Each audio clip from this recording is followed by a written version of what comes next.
கோடை காலம் தொடங்கிய சிறிது நாட்களிலேயே சென்னையில் தண்ணீர் பஞ்சம் தலைவிரித்து ஆடுகிறது. குடிநீருக்காக மக்கள் தினமும் பல்வேறு இன்னல்களை சந்தித்து வருகின்றனர்.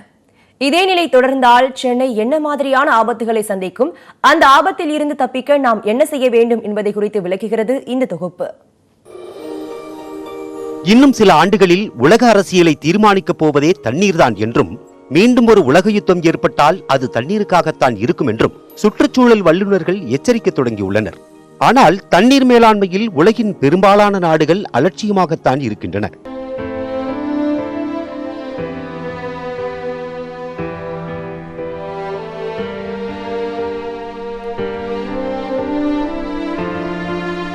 கடந்த 2 வருடங்களுக்கு முன்பு தென்னாப்பிரிக்காவின் கேப்டவுன் நகரில் தண்ணீருக்காக மக்கள் பட்ட துயரங்கள் தான் இந்த காட்சிகள். நாள் ஒன்றுக்கு ஒரு மனிதனுக்கு சுமார் 150 லிட்டர் தண்ணீர் தேவை. ஆனால் தண்ணீர் பற்றாக்குறை காரணமாக ஒருவர் 80 லிட்டர் தண்ணீர் மட்டுமே பயன்படுத்த வேண்டும் என்று கேப்டவுன் நகர நிர்வாகம் அறிவித்தது அதிர்ச்சியை ஏற்படுத்தியது. அந்த நிலை இன்னும் சில வருடங்களில் நம் சென்னைக்கு வந்தாலும் ஆச்சரியப்படுவதற்கில்லை. சென்னையின் ஒரு நாளைய தண்ணீர் தேவை சுமார் 90 கோடி லிட்டர். ஆனால் மெட்ரோ நிர்வாகத்தால் 50 கோடி லிட்டர் தண்ணீர் மட்டுமே வழங்க முடிகிறது. இதனால் ஒரு நாளைக்கு தேவைப்படும் தண்ணீரில் மிக சொற்ப அளவே மக்களுக்கு கிடைக்கிறது. 2 நாளைக்கு ஒரு முறை மெட்ரோ குடிநீர் வழங்கும் 4 குடம் தண்ணீரை வைத்துக் கொண்டு என்ன செய்ய முடியும் என வேதனையோடு கேட்கிறார்கள் சென்னை வாசிகள்.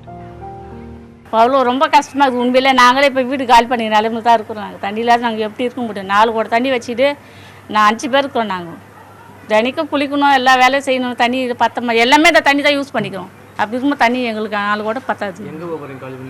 எங்கே போகணும் எனக்கே தெரியல சார். சென்னை சுற்றி இப்படி தான் இருக்குது. பேசாமல் எங்கள் சொந்த ஊருக்கே போயிடலான்னு இருக்கிறோம். நாங்கள் அப்படி தான் இருக்குது நிலமை. என் பசங்க படிக்கிற அளவுக்கு விட்டுட்டு நாங்கள் போயிடலாம் தான் ஐடியா இருக்குது. 4 குடம் கொடுக்குறாங்க. இந்த 4 குடத்தை வச்சுக்கிட்டு நாங்கள் என்ன பண்ண முடியும்?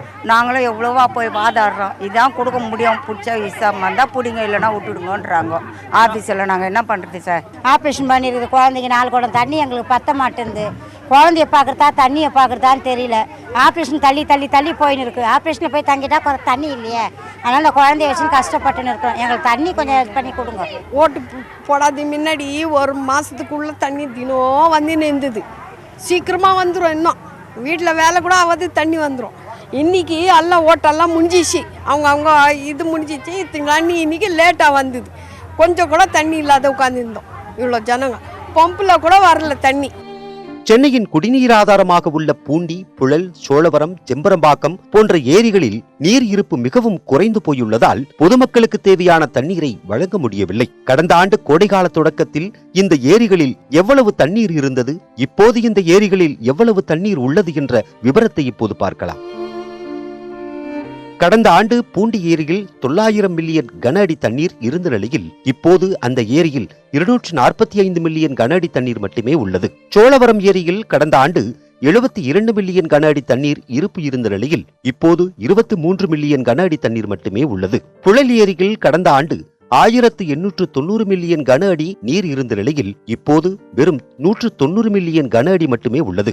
இதேபோல் கடந்த ஆண்டு செம்பரம்பாக்கம் ஏரியில் 1012 மில்லியன் கன அடி தண்ணீர் இருந்த நிலையில் தற்போது நீர் இருப்பு அதல பாதாளத்திற்கு சென்று வெறும் 4 மில்லியன் கன அடி மட்டுமே தண்ணீர் உள்ளது. இந்நிலையில் ஒவ்வொரு நாளும் எந்தெந்த ஏரிகளிலிருந்து எவ்வளவு தண்ணீர் சென்னைக்கு கொண்டு வரப்படுகிறது என்ற விபரத்தை இப்போது பார்க்கலாம். வீராணம் ஏரியிலிருந்து 18 கோடி லிட்டர் தண்ணீரும், புழல் ஏரியிலிருந்து 5 கோடி லிட்டர் தண்ணீரும், பூண்டி ஏரியிலிருந்து சுமார் 5 கோடி லிட்டர் தண்ணீரும் கொண்டு வரப்படுகிறது. மேலும் சென்னையின் தண்ணீர் தேவையை சமாளிக்க கடல் நீரை குடிநீராக்கும் திட்டம் மூலம் நாள் ஒன்றிற்கு சுமார் 18 கோடி லிட்டரும், விவசாய கிணறுகள் மூலம் 3 கோடி லிட்டர் தண்ணீரும், ஆழ்துளை கிணறுகள் மூலம் 2 கோடி லிட்டர் தண்ணீரும், சென்னையை சுற்றியுள்ள குவாரிகளிலிருந்து 2 கோடி லிட்டர் தண்ணீரும் சென்னைக்கு கொண்டு வரப்படுகிறது. ஆனாலும் இவற்றின் மூலம் சென்னையின் 50 விழுக்காடு தண்ணீர் தேவைதான் பூர்த்தியாகிறது.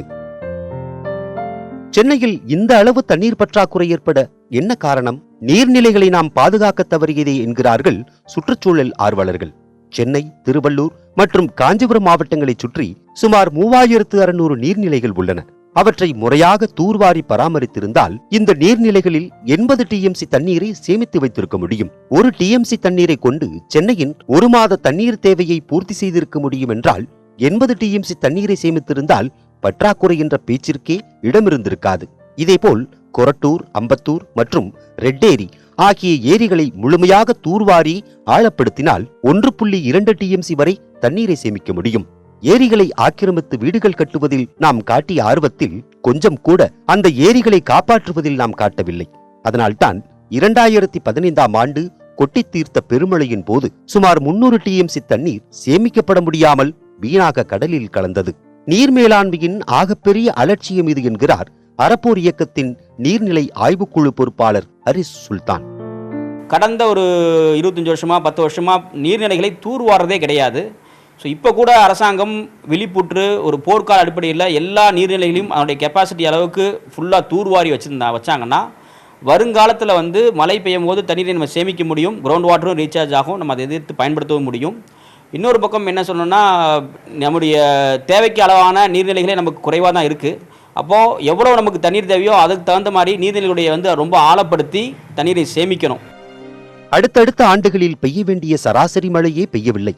இது இயற்கையின் தவறு என்றால் மழை பெய்த போது தண்ணீரை சேமிக்காமல் விட்டது யார் தவறு? நீர்நிலைகள் தூர்வாரப்படாதது குறித்து பொதுப்பணித்துறை அதிகாரிகளிடம் கேட்டபோது வரும் பருவமழை காலத்திற்குள் நீர்நிலைகளை தூர்வார நடவடிக்கை எடுக்கப்பட்டுள்ளதாக தெரிவிக்கின்றனர். மழை பொய்த்து நீர்நிலைகள் வறண்டு போனால் அடுத்து நமது இலக்கு ஆழ்துளை கிணறுகள் தான். ஆனால் தற்போது நிலத்தடி நீர்மட்டமும் அதல பாதாளத்திற்கு சென்று விட்டது. வீட்டில் கிணறு இருக்கும், இல்லைன்னா போர்வெல் இருக்கும். சப்போஸ் கிணறு இருந்ததுன்னா அந்த கிணத்து நீரை நம்பி இருந்தாங்க. அது ஒரு 2 மாதம் 3 மாதம் அவங்களே காப்பாற்றிச்சு. ஸோ பிப்ரவரி, மார்ச், ஏப்ரல் அதை வச்சுட்டு ஓட்டினாங்க. அப்புறம் கிணறும் வற்றி போச்சு. அப்புறம் போர் போட ஆரம்பித்தாங்க அதிகப்படணும். பட் போர்வெல்லில் என்னது, ஒரு சில இடங்களில் தண்ணி குவாலிட்டி நல்லாயிருக்கும், ஒரு சில இடங்களில் ரொம்ப உப்பாக இருக்கும். ஸோ அது உபயோகமே படுத்த முடியாது, அந்த அளவுக்கு மோசமாக இருக்கும். ஸோ இப்போ அப்புறம் மக்கள் என்ன தான் செய்வாங்க? மழை இல்லம் என்ற தன்னார்வ தொண்டு நிறுவனம் சென்னையில் நடத்திய ஆய்வில் பல இடங்களில் நிலத்தடி நீர் முற்றிலும் வற்றிவிட்டது என்ற அதிர்ச்சி தகவல் வெளியாகியுள்ளது. கோடைக்காலம் துவக்கத்திலேயே சென்னையின் பல முக்கிய இடங்களான அண்ணாநகர், சூளைமேடு, திருவல்லிக்கேணி, வடபழனி, அசோக் நகர், நிசப்பாக்கம், அடையாறு ஆகிய பகுதிகளில் நிலத்தடி நீர் வறட்சி ஏற்பட்டுள்ளது. இது சென்னை மக்களிடம் அதிர்ச்சியை ஏற்படுத்தியுள்ளது. வந்தோரையெல்லாம் வாழ வைக்கும் சென்னை மாநகரம் இனி மனிதர்கள் வாழ்வதற்கு தகுதியற்ற நகரமாக மாறிவிடுமோ என்று ஆய்வாளர்கள் அச்சப்படுகிறார்கள். எனவே இனியாவது கொஞ்சமும் காலம் தாமதிக்காமல் அரசு உடனடியாக சென்னையின் நீர் ஆதாரத்தை பாதுகாக்க தேவையான நடவடிக்கைகளை மேற்கொள்ள வேண்டும் என்பதே சென்னை மக்களின் கண்ணீர் கோரிக்கையாக இருக்கிறது. சென்னையை சிங்கார சென்னையாக மாற்றும் முயற்சியை விட வாழும் தகுதியுள்ள நகரமாக மாற்றுவதே முக்கியம் என்கிறார்கள் சென்னைவாசிகள். எனவே சென்னையின் நீர் ஆதாரங்களை பாதுகாக்க போர்க்கால அடிப்படையில் அரசு நடவடிக்கை எடுக்க வேண்டும் என்பதே பொதுமக்களின் கோரிக்கை. நியூஸ் 18 தமிழ்நாடு செய்திகளுக்காக ஒளிப்பதிவாளர் ஆனந்த்ராஜ் மற்றும் ஆனந்த் அலெக்ஸுடன் செய்தியாளர் வெற்றி.